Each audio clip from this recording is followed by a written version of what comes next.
Greetings mga migs! Welcome back sa Buhay na Salita TV.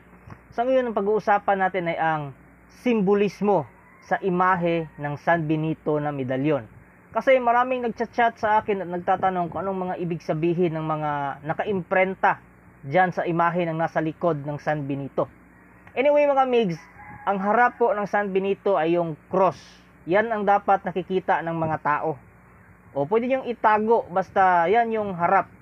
Yung nakadikit sa katawan nyo, yung likod, yung imahe ni San Benito. So kung bago ka pa lang sa channel na ito, please tulungan niyo ako lumago aking YouTube channel. Please paki-subscribe po, paki-like ng video, don't forget the notification bell para updated kayo sa ating mga future updates. So huwag natin tagalin, magpatuloy na tayo.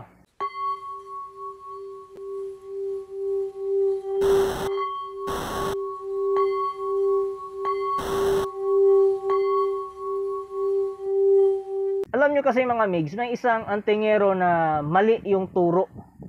Sabi niya, yung harap daw ng San Benito ay yung imahe. So yan daw yung iharap sa mga tao. Mali po yan. Kahit tanungin nyo yung mga exorcist, pati yung mga relihiyoso na naniniwala sa San Benito, ang harap po niyan ay yung cross.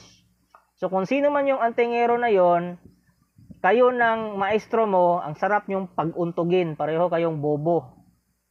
So, simulan na nating i-discuss ang iba't ibang imahe na makikita natin sa likod ng San Benito. Yung may imahe ni San Benito. Unahin natin yung imahe ni San Benito na nakatayo. May dalang krus. At sa kabila naman, may dala siyang libro. Yan yung mismong postura ni San Benito nung nagpakita siya sa kanyang mga tagasunod o sa isa sa kanyang tagasunod. Ibig sabihin mga migs, yan po ang tunay na imahe ng medalyon na San Benito. Hindi yung gawang Pinoy na isang ermitanyo. Occult naman yon, kalokohan yon. Yang nakasulat sa gilid na Ius in ovito nostro praesentia muniamur, hindi po yan coded message siya. Pag sinabing hindi siya coded message, so walang basag ang bawat letra niyan. Meron niyang translation. Isang buong sentence yan. Hindi yan letter by letter na may mga meaning. Ang translation niyan sa English ay, "May we be strengthened by His presence in the hour of our death." Ang ibig sabihin niyan ay ang presensya ni Kristo na isalba tayo sa ating kamatayan. Mga migs, may nagchat sa akin na kay Satanas daw ang San Benito kasi may ahas. So mali yung interpretation nila. At saka sinisiraan na ng mga antingero ngayon ang San Benito. Alam niyo ba kung bakit? Kasi nailahad na ang totoong dasal ng San Benito na galing sa simbahan. Dati kasi binibida yan ng mga antingero kasi yung tinuturo nilang dasal ay pagsasamba sa kanilang Diyos na infinito Diyos. Yung may imok, gidok, dok. Mali yun na dasal. Hindi yun yung galing sa simbahan. Nililin lang kayo ng mga antingero na sumasamba sa infinito Diyos. Hindi sumasamba kay Kristo. Kaya ngayon, nailahad na yung tamang dasal, sinisiraan na nila yung San Benito. Sinasabihan nila na galing daw kay Satanas kasi may ahas. So yan yung strategy nila ngayon para wag nang gumamit ng San Benito ang mga tao. Alam niyo ba kung bakit? Kasi pag inusalan mo ng tunay na dasal ang San Benito, yung galing sa simbahan, lahat ng gamit ng mga antingero na sumasamba sa Diyos-Diyosan, discommunion yan. Alam niyo ba kung anong discommunion? Baklas lahat ng karga niyan. Kasi exorcism medal yung San Benito. Pag ginamit mo yon sa mga medalyon ng mga Diyos-Diyosan, magsisitakbuhan yun. Ma-exorcise sila. So, gamitin nyo ang tunay na dasal ng San Benito. Isa sa mga sinasabi nilang nag-design sa ahas ay isa sa mga Pope ng Roman Catholic Church. It's because yung Pope na yon nakagat ng ahas, tapos ginamit niya yung dasal ng San Benito na siya ay maligtas at hindi siya namatay sa kamandag ng ahas. So ibig sabihin nun, si Satanas na hindi nagtagumpay. Yun yung simbolismo. At saka yung cup o yung kalis, yung baso, yan yung simbolo ng lason. At yung ahas na yon, sa kanya galing yung lason na dapat sana ipapainom kay San Benito. Pero si San Benito po ay malakas ang kapit sa Diyos. Kaya nag-sign of the cross siya sa baso. Pagkasabi niyang ganon, nabasag yung baso. Ibig sabihin, naligtas na naman si San Benito sa kapahamakan dahil sa kanyang pananampalataya kay Kristo. At hindi lang yan. Yung nakikita niyong ibon sa gilid, hindi yan kalapate. Uwak yan. Noong panahon kasi na nag-aayuno si San Benito sa kuweba, yung uwak na yan nagdala ng tinapay na may lason. Ipapakain niya sana kay San Benito. Bali, sinubukan niyang gawa ng temptasyon si San Benito sa kanyang pag-aayuno. Pero hindi na naman nagtagumpay si Satanas.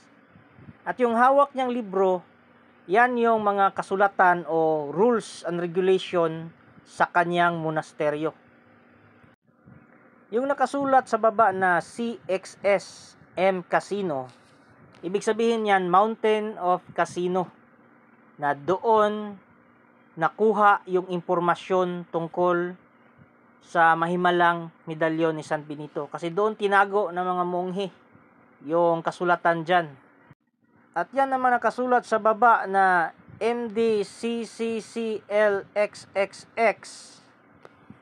Ibig sabihin yan ay Roman numerals. Roman numerals, ibig sabihin, yan yung numbers ng mga Romano. Na kung i-translate sa Hindu-Arabic na numbers, yan ay 1880.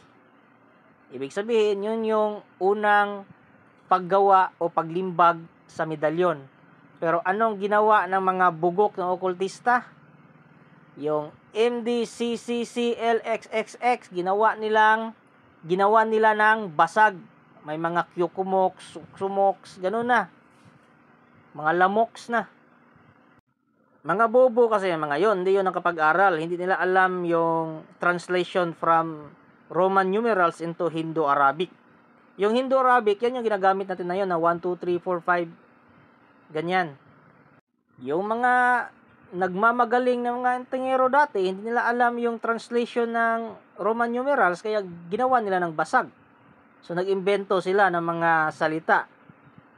Ang problema dyan, yung mga salitang yon, pwede yung sakyan ng demonyo.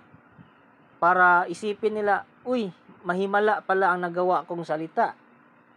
Akala nila galing sa Diyos yung himala na yon. Yun pala galing sa demonyo. At maaring makorrupt na, maging corrupted Saint Benedict medal na ang inyong hawak. And aside from that, mga migs, meron din nagsasabi na sa demonyo daw ang San Benito kasi may salita na Vade Retro Satana. Yan yung mga taong bobo na hindi alam yung ibig sabihin. Vade Retro Satana, it means bigan Satan or lumayas ka Satanas. Yan yung sinabi ni Jesus noong si Pedro ay nagpa-sip-sip sa kanya. Na sinabi na wag na lang sanang ituloy ang pag-crucified kay Jesus. So sinabi niya na Vade Retro Satana. Dapat matuloy ang naitakda. So, para matupad yung propesiya. Nasa Bible yan. Ilalagay ko sa comment section at saka sa description yung link ng kopya ng tunay na dasal ng San Benito na galing sa simbahan. Kinopya ko yon sa binili ko na San Benito sa Monastery of Saint Benedict sa Digos City. Kasi doon ako kumukuha ng mga holy oil, yung crucifix, rosary, doon ako kumukuha kasi nag-bless noon yung mga Benedictine monks. Kaya para sa akin, werpa na werpa yon. Kaya kung kayo mga migs, may mga San Benito kayo, tapos yung dasal nyo ay Salum Mundi pa rin, nako, mag-ingat kayo dyan. Mas mabuti pa, dalhin nyo yan sa simbahan, tapos ipa-bless nyo sa pari. Bago pala ipa-bless, ipa-exorcism nyo yan, ipa-exorcise nyo yan para matanggal yung dating karga. Kasi yan yung karga ng San Benito na nakakamalas. Alam nyo kasi yung San Benito na kinargahan ng Salumto Mundi, yan yung nakakamalas. Kaya nga maraming nagtataka bakit hirap pa rin sila sa buhay kahit meron silang tanga na San Benito. It's because mali yung dasal na ginagamit nila. Dapat kasi sa dasal ng San Benito, pinapatungkulan mo si San Benito, hindi yung Diyos ng okultista. So mga migs, I think yan lang muna sa ngayon, and I hope na meron kayong natutunan sa video ito, and please paki-share ito sa mga kakilala nyo. Yun lang po, kita kits on the next topic. Thank you.